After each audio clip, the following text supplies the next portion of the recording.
Welcome to Being at Home with George. I'm excited to be here, and I'd like to begin as we normally begin by saying yes to life, by embracing whatever comes up and saying yes to it, and at the same time generating hope. So today I'd like to talk about investing versus spending, and I'm talking about our thoughts. I'm talking about what we focus on.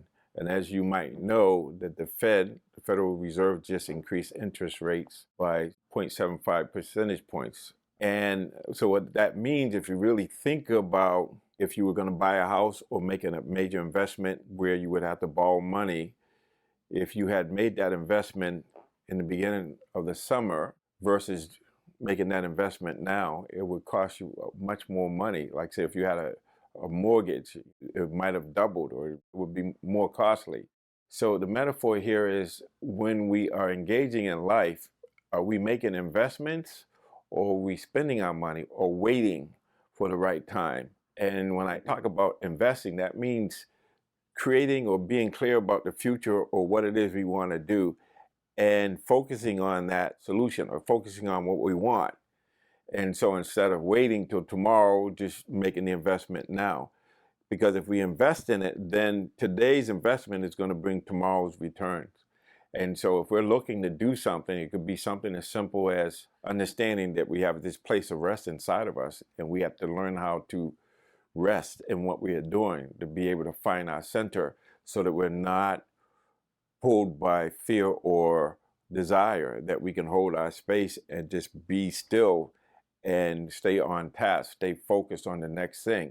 So making this for myself, thinking about how do I develop this ability to be at rest or be able to calm myself down, to be at the eye of the hurricane when there's all of this whirlwind and chaos going on. I have to invest in that. I have to make the time and make the effort, but I also have to think about it in terms of the solutions, in terms of what the benefits are versus focusing on the spending and focusing on how hard it is and how challenging it is. And when I tried it before, it doesn't work.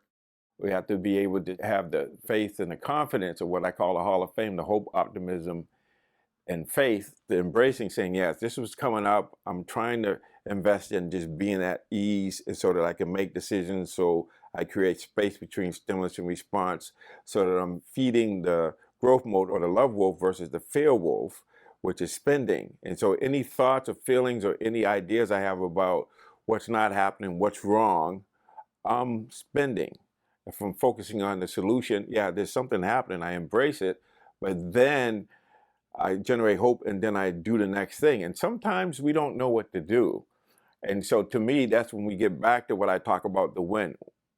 What's important now to make the next play or do what you know to do, and the next step will be given to us. We'll know that, but we got to get moving. It's like you're on that bus. You just have to stop rolling, and once you get rolling, you pick up momentum and you pick up steam. But we have to understand that the thoughts that inhabit my mind, they're either investments or they're spending.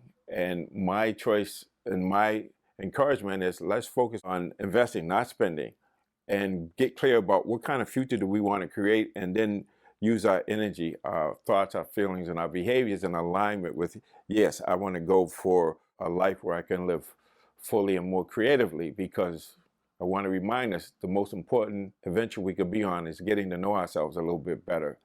So we could see if you wanted to buy a house in the summer and you waited till now, it's going to cost you way more money than it would have cost you before. And it's the same with our well-being. If we don't take control of our thoughts and keep our eyes on the prize and focus on what we can do, what we want, still embrace the mistakes, embrace what we're not getting, but we don't stop, we don't quit, we just reset, reboot, renew, and get back on track and continue to invest in our lives, invest in the future, because we create with the word. So the thoughts we have today, the words that we say today, are creating tomorrow.